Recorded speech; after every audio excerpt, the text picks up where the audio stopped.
Saudara, seorang anak usia 13 tahun di Sukabumi, Jawa Barat meninggal dengan luka bakar dan lebam. Polisi masih menyelidiki penyebab utama kematian sang anak yang diduga dianiaya oleh ibu tiri.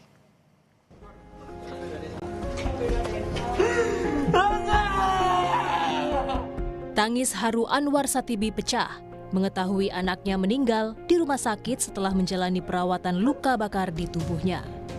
Korban yang berusia 13 tahun diduga dianiaya sebelum akhirnya meninggal dunia. Saat di rumah sakit, korban menyebut mengalami penyiksaan ibu tirinya. Anwar Satibi pun meminta autopsi terhadap anaknya untuk mengetahui penyebab utama kematian. Saya kaget melihat kondisi anak saya yang kulitnya pada melepuh. Saya tanya, "Mah, kenapa ini kulitnya siranya seperti ini?" Gitu. Dia jawab, "Ini kan sakit panas ya, jadi pada melepuh." Ditanya lah ini anak, gitu ditanya. Ya ngaku dikasih minum air panas. Makanya, nah memang kalau berantem anak saya dengan anak itu, anak dia itu kelas 2 SMA ya. Waktu itu, sekarang berarti kelas 3. Anak saya kelas 6 SD. Kalau berantem sama anak itu yang dihantam anak saya. Pas terjadi penganiayaan yang saya laporkan 1 tahun yang lalu di Polres, itu gara-gara berantem sama anak itu. Jadi ini sudah pernah terjadi, cuman dimediasi sama Pak Haji Iseng. Dia sujud ke saya, jangan lapor, Mama mau tobat. Dorong ingin sekali saya melakukan otopsi, karena saya ingin tahu intinya seperti itu. Ingin memastikan. Saya nggak bisa nuduh-nuduh sembarangan, nggak bisa, nanti kenanya fitnah. Tak hanya luka melepuh, dokter RSUD Jampang Kulon menyampaikan korban juga mengalami gangguan pola napas. Justru kami menemukan kegawat daruratannya adalah gangguan di pola napas. Tetapi apakah gangguan pola napas ini disebabkan oleh luka-luka yang dialami pasien, tidak bisa langsung kita simpulkan. Jadi mungkin ada kondisi penyakit lain yang bisa menyebabkan kondisi napas pasien mengalami pola napas yang tidak adekuat atau tidak baik seperti itu. Jadi tindakan yang kami lakukan adalah penanganan untuk memberikan jalan napas yang terbaik. Jadi apakah ini suatu kondisi akibat meminum air panas belum bisa kita pastikan. Polisi memeriksa 16 saksi termasuk ibu tiri korban dan saksi ahli dari tenaga medis. Penyidik juga membenarkan adanya luka bakar di tubuh korban. Terkait sebab pasti kematian korban, polisi masih menunggu hasil laboratorium patologi anatomi dan toksikologi forensik terhadap sampel organ dalam korban. Tim Liputan, Kompas TV.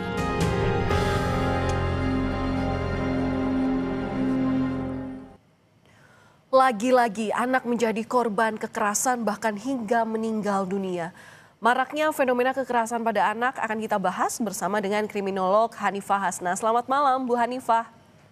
Selamat malam Mbak Valen.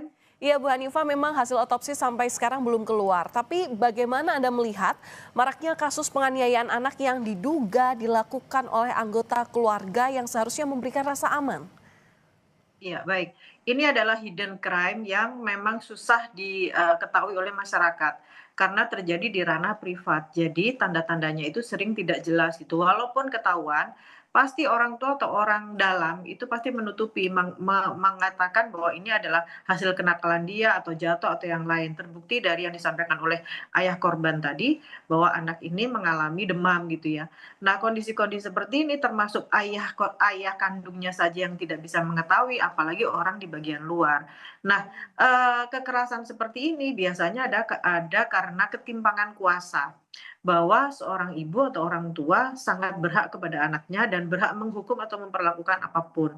Bahkan ada beberapa orang tua tiri yang merasa bahwa anak itu sebagai penghalang atau anak tiri adalah tanggung jawab dari orang tua kandungnya. Sehingga ini dijadikan sebagai mereka melakukan dehumanisasi terhadap anak ini karena dirasa anak ini membuat dirinya tidak bahagia. Kondisi-kondisi seperti inilah yang biasanya menjadikan seseorang merasa bahwa seseorang ini tidak berharga. Di samping itu ada pola-pola tersendiri terkait dengan faktor individu. Biasanya seorang pelaku itu mengalami kesulitan meregulasi emosi. Di samping itu juga ada faktor-faktor lain seperti faktor ekonomi atau faktor-faktor terkait hubungan atau relasi dengan suami yang membuat anak ini menjadi pelampiasan bagi seorang ibu atau siapapun ya orang tua yang menganggap bahwa anak itu sebagai sumber dari kesulitan gitu ya. Begitu Mbak Valen. Ya, anak korban kekerasan bahkan di lingkungan domestik sendiri kerap tidak diketahui. Tapi ini kan tadi Anda juga katakan bahwa hal ini terjadi karena kerap mendapatkan tekanan dan intimidasi. Bahkan ada juga yang berujung kematian, seperti contohnya adalah kasus ini. Fenomena kekerasan ini seolah tak pernah putus, Bu Hanifah. Di mana celahnya? Iya. Jadi sebetulnya karena masyarakat itu masih menormalisasi kekerasan, dianggap sebagai kekerasan itu untuk mendisiplinkan. Padahal mereka secara literasi hukum itu kan mereka masih nol, sehingga mereka tidak paham bahwa perilaku tertentu yang menghasilkan luka atau kondisi-kondisi yang mengintimidasi dan membuat anak menjadi tidak bahagia gitu ya atau tertekan, itu adalah perilaku pidana. Nah, ini yang mereka tidak paham. Sementara itu sebetulnya undang-undang kita, Undang-Undang Perlindungan Anak itu sudah sangat menaungi anak-anak. Tetapi mereka tidak paham sama sekali, sehingga menggunakan ini semua atau pengasuhan tanpa literasi parenting dan literasi emosi ketika dia menghadapi anaknya. Nah, kondisi-kondisi seperti ini ditambah dengan permasalahan pribadi orang tua yang membuat dia menjadi tidak bisa melakukan kontrol terhadap emosinya. Nah, selain itu karena masyarakat atau kontrol sosial itu kurang. Masyarakat merasa bahwa ketika ada seorang anak atau siapapun anggota keluarga dari keluarga tertentu mengalami luka, itu menganggap bahwa itu adalah ranah dapur orang gitu ya, ranah private.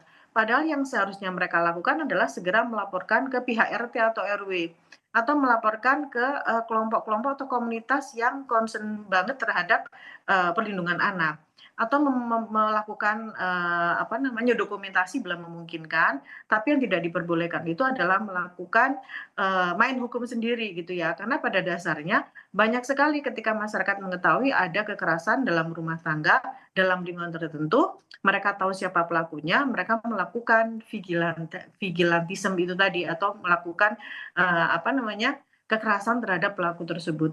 Nah, kondisi-kondisi ini sebetulnya yang sangat luas gitu ya, dari masalah keluarga menjadi masalah sosial. Padahal kalau kita lihat secara sosial memang tidak ada perlindungan bagi anak-anak ini.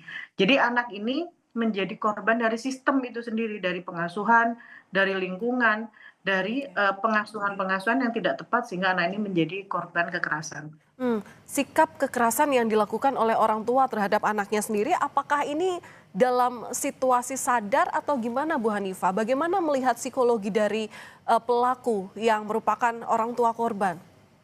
Nah, kalau kita melihat sadar atau tidak, kalau ini memang dilakukan secara berulang, nanti kita bisa melihat hasil otopsi itu seperti apa. Apakah ada luka yang baru, apakah ada luka yang lama. Pukulan itu kan berbeda-beda ya, ada yang berwarna ungu, ada yang berwarna kuning, ada yang berwarna biru. Kalau ini dilakukan secara terus-menerus, berarti ini dilakukan dalam kondisi sadar, bukan dilakukan dalam kondisi yang terintimidasi langsung dia marah gitu ya. Jadi perlu kita ketahui dulu sejauh mana luka-luka dari hasil otopsi yang menunjukkan apakah ini hanya karena kemarahan sesaat atau memang berulang. Karena kalau dari luka dan toksikologi tadi kan sudah bisa diketahui sebetulnya apakah luka ini luka baru atau luka yang sudah berlangsung lama. Lalu bagaimana selama ini anak mencari perlindungan? Karena bagaimanapun juga sebetulnya kalau pelaku memang sudah melakukan hal ini atau melakukan kekerasan ini secara sengaja, biasanya dia akan melakukan kekerasan itu di bagian badan yang paling tersembunyi. Karena dia akan menyembunyikan kekerasannya gitu. Nah, kalau ini dia sudah melakukan di tempat yang terlihat, berarti dia memang merasa bahwa tidak ada support kontrol sosial yang bisa menyelamatkan anak ini sehingga dia bisa melakukan lebih semena-mena. Baik, terima kasih sudah berbagi informasi dan pandangan Anda kepada kami di Kompas Malam Kompas TV, kriminolog Ibu Hanifah Hasna. Salam sehat selalu Ibu.